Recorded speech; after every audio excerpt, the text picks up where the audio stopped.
देवराज news, जनतेचा आवाज जनतेसाठी।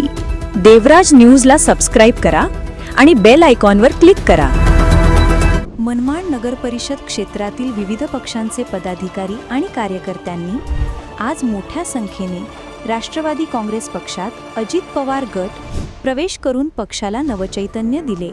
येवला येथील संपर्क कार्यालयात झालेल्या या भव्य पक्षप्रवेश सोहळ्यात नव्या सहकाऱ्यांचे उत्साहात स्वागत करण्यात आले। मनमाड नगर परिषद क्षेत्रासह संपूर्ण नांदगाव विधानसभा मतदारसंघात पक्षाची संघटनात्मक ताकद वाढवणारा हा प्रवेश मानला जात आहे। पक्षप्रवेश केलेल्यांमध्ये मनमाड नगर परिषदेतील अनेक आजी व माजी पदाधिकाऱ्यांचा समावेश असून यामुळे स्थानिक राजकारणात महत्त्वपूर्ण बदल घडण्याची शक्यता व्यक्त होत आहे।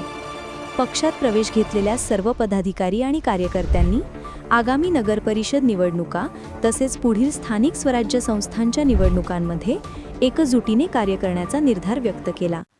पक्षाच्या विस्तारासाठी आणि जनतेपर्यंत पक्षाची विचारसरणी पोहोचवण्यासाठी स्वतःला झोकून देण्याची ग्वाही त्यांनी दिली। या प्रसंगी माजी खासदार समीर भुजबळ, पंकज भुजबळ यांच्यासह राष्ट्रवादी काँग्रेस पक्षाचे विविध पदाधिकारी आणि कार्यकर्ते उपस्थित होते। पक्षप्रवेश सोहळ्यामुळे परिसरात उत्साहाचे वातावरण निर्माण झाले असून आगामी राजकीय घडामोडींना गती मिळण्याची चिन्हे दिसत आहेत। टीम देवराज न्यूज।